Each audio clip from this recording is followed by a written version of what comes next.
Hello sir समय आएगा तो आपको बताएंगे ना। आपको शेयर नहीं करेंगे तो किसको करेंगे? आपको बुलाएंगे, आपसे शेयर करेंगे। हाँ, आप इस समय आनंद लीजिए।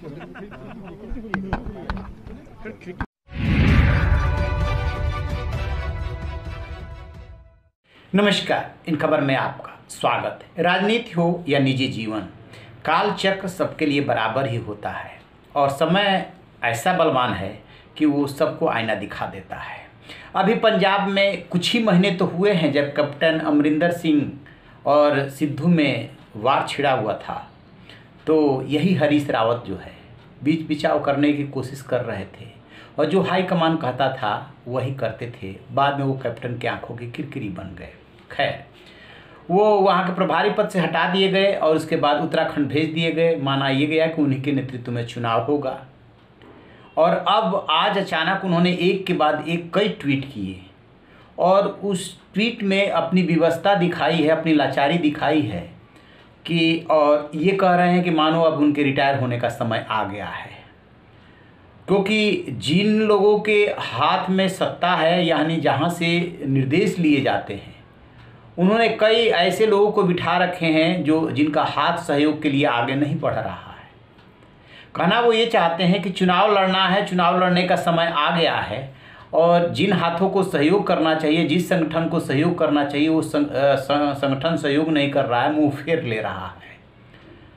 तो अब सबसे बड़ा सवाल ये उठ रहा है कि क्या हरीश रावत ने गांधी परिवार पे हमला बोला है? क्योंकि गांधी परिवार के निर्देश पे ही तो संगठन के पदाधिकारी बनाए गए। पार्टी तो वहाँ पे सत्ता में है नहीं और कोई हरीश रावत का सहयोग कर नहीं रहा है। उनके तीनों चारों ट्वीट से एकदम साफ है। हालांकि जब उनको पत्रकारों ने घेरा और उनसे पूछा तो सुनिए वो क्या कह रहे हैं। सर आपने ट्वीट क्यों लिखा सर?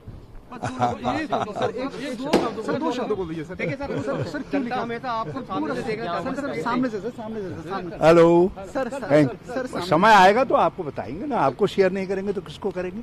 लेकिन सर आपको क्या लगता है ऐसी मजबूरी क्यों आनी पड़ी सर? जब आपको शेयर नहीं करेंगे तो किसको शेयर करेंगे? इतनी मजबूरी क्या हुई सर आज? जब मगर आपको बुलाएंगे, आपसे शेयर करेंगे। हाँ, आप इस समय आनंद लीजिए। खिड़की खुलिए भैया। हम लेके जाएंगे सर। खिड़की बंद नहीं हो रही सर, खिड़की बंद नहीं हो रही। होता है, ऐसा ही होता है। जब आप बागी राह पे चल निकलते हैं और मन के अंदर तूफान सा उठ रहा होता है, तब भी आपके अंदर कहीं ना कहीं एक आस बनी हुई होती है कि शायद अब हाईकमान सुन ले, शायद बात बन जाए। बेशक उनका बुढ़ापा आ गया है, लेकिन सत्ता ऐसी चीज़ है कि उसका लालच हर समय मन में बना रहता है।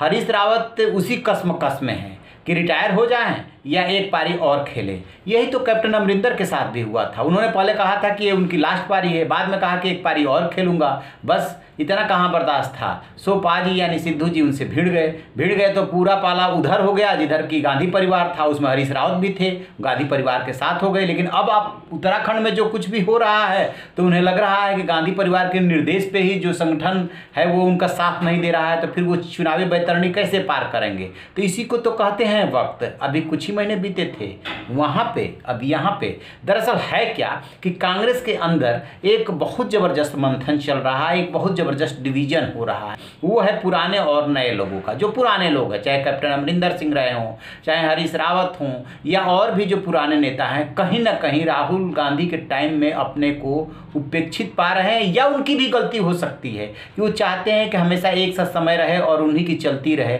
उतनी चलती अब है नहीं, उतनी पूछ अब है नहीं, लिहाजा निराशा उपज रही है, निराशा पनप रही है। अब देखते हैं कि उत्तराखंड में क्या होता है। उत्तराखंड का कुछ ऐसा आप कह सकते हैं कि ऐसी परंपरा रही है कि एक बार बीजेपी और एक बार कांग्रेस सरकार आती रही है। हिमाचल जैसा ही जितने भी पहाड़ी राज्य हैं लगभग एक ही जैसा कल्चर है।